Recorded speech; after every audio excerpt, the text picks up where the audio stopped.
Hello everyone. In this video, I'm going to explain two important concepts of programming, variables and data types. तो सबसे पहले यहाँ पे हम समझेंगे variables क्या होते हैं। तो जब भी एक्चुअली प्रोग्राम के रन करने के टाइम पर हमें यूजर से अगर कुछ इनपुट चाहिए होता है तो उस इनपुट को हमें टेम्पररी स्टोर करना पड़ता है अपने प्रोग्राम के फंक्शनिंग के लिए, और उस इनपुट को स्टोर करने के लिए हमें वेरिएबल्स की रिक्वायरमेंट होती है। जैसे कि सपोज अगर मैं एक स्टूडेंट से उसके 5 सब्जेक्ट्स के मार्क्स का इनपुट लेके और उसको मैं परसेंटेज रिटर्न करना चाहता हूँ और एवरेज भी, तो इसके लिए सबसे पहले मुझे उस स्टूडेंट से 5 सब्जेक्ट्स के मार्क्स रिसीव करने पड़ेंगे और इसके लिए यहाँ पे 5 वेरिएबल्स की रिक्वायरमेंट होगी।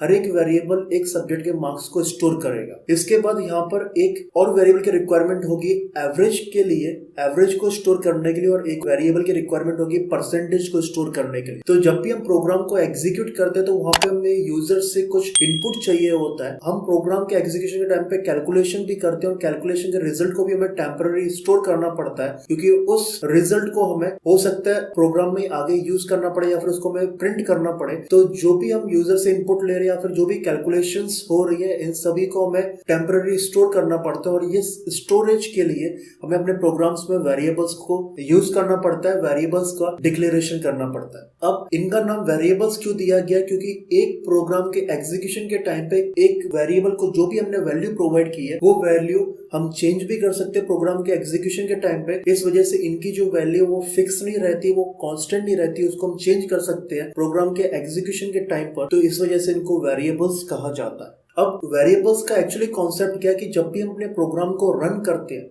तो प्रोग्राम को रन करने के टाइम पे हमारे प्रोग्राम को इंटरनल मेमोरी जो कि रैंडम एक्सेस मेमोरी है उसमें स्पेस मिलता है, उसमें कुछ बाइट्स का एरिया मिलता है, और इसमें से जो रैंडम एक्सेस मेमोरी का कुछ स्पेस वेरिएबल्स को भी मिलता है जो हम डिक्लेयर करते हैं अपने प्रोग्राम में। और उस पर्टिकुलर स्पेस का जो कि वेरिएबल को मिलता है, उस स्पेस को एक्सेस करने के लिए, मतलब उस स्पेस में कुछ भी डेटा को स्टोर करने के लिए या फिर उससे कुछ भी एक्सेस करने के लिए हमें वेरिएबल का यूज करना पड़ता है। तो वो जो स्पेस रैंडम एक्सेस मेमोरी में उस स्पेस का जो नाम होता है वो वेरिएबल का नाम रहता है, और वहां पे कुछ भी अगर हमें स्टोर करना है या फिर कुछ भी हमें उससे एक्सेस करना है तो उसके लिए हमें वेरिएबल्स का यूज करना पड़ता है। तो ये सिंपली वेरिएबल्स है। तो वेरिएबल्स का हम यूज प्रोग्राम के एग्जीक्यूशन के टाइम पे यूजर से इनपुट को स्टोर करने के लिए करते हैं, और प्रोग्राम के एग्जीक्यूशन टाइम पे कैलकुलेशंस भी होती है। उन कैलकुलेशन के डेटा को टेम्पररी स्टोर करने के लिए और फिर उस रिजल्ट को आउटपुट स्क्रीन में प्रिंट करने के लिए हमें वेरिएबल्स की रिक्वायरमेंट होती है। अब इसके बाद यहाँ पर नेक्स्ट कॉन्सेप्ट है डेटा टाइप। अब डेटा टाइप क्या होता है कि वेरिएबल जब भी हम अपने प्रोग्राम में डिक्लेयर कर रहे होते हैं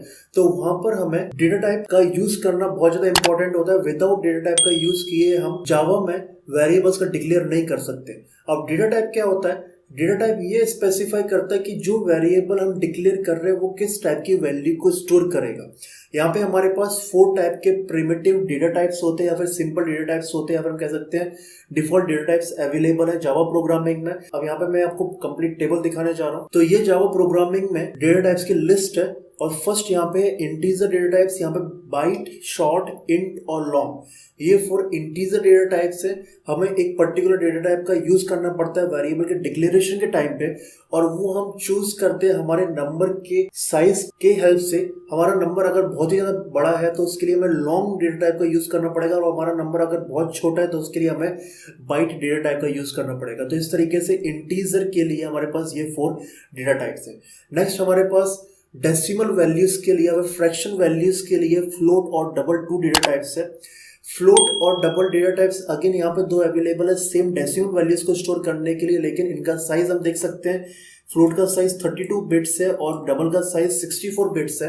तो यहाँ पे हमारी डेसिमल वैल्यू कितनी बड़ी है उसके अकॉर्डिंग हमें एक particular floating point data type select करना पड़ता है। अगर डेसिमल वैल्यू छोटी है तो हम फ्लोट यूज करेंगे, और डेसिमल वैल्यू अगर बहुत बड़ी है तो उसके लिए हमें double floating point data type use करना पड़ेगा। अगर हम एक वेरिएबल डिक्लेयर करना चाहते हैं जो कि सिर्फ एक स्पेशल कैरेक्टर या फिर एक अल्फाबेट को स्टोर करें तो उसके लिए हम कैर डेटा टाइप का यूज करते हैं, और इसका साइज 16 बिट्स है।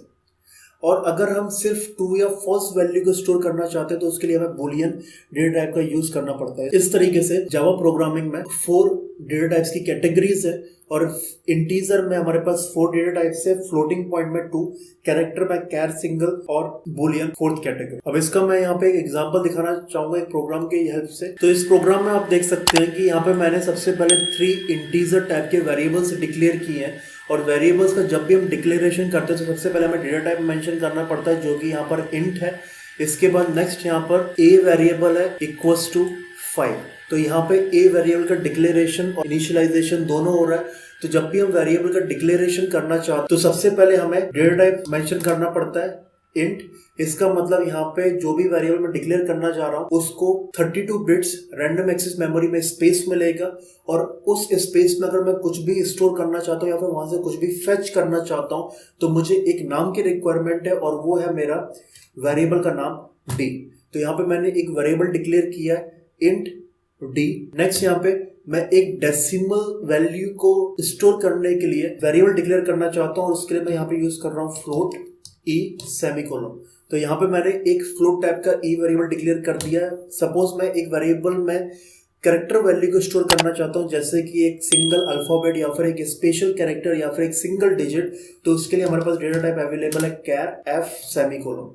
तो इस तरीके से हम जावा प्रोग्राम में वेरिएबल्स को डिक्लेयर करते हैं और वेरिएबल्स के डिक्लेरेशन में सबसे इंपॉर्टेंट है कि हमें सबसे पहले डेटा टाइप सेलेक्ट करना है, उसके बाद उस वेरिएबल का नाम और डेटा टाइप हमें सेलेक्ट करना पड़ता है इस तरीके से कि हमारा जो वेरिएबल वो किस टाइप की वैल्यू स्टोर करने वाला है और कितनी बड़ी वो वैल्यू स्टोर करने वाला है, उसके हिसाब से हमें एक पर्टिकुलर डेटा टाइप सेलेक्ट करना पड़ता है। वेरिएबल को जब भी हम यूज कर रहे होते हैं उससे पहले उसका डिक्लेरेशन जावा प्रोग्रामिंग बहुत ज्यादा इंपॉर्टेंट। तो यहाँ पर ये concept data types and variables Java programming का एंड हो रहा है। नेक्स्ट कॉन्सेप्ट में नेक्स्ट वीडियो में कवर करूंगा, तो इस वीडियो को मैं यहाँ पर एंड करने जा रहा हूँ।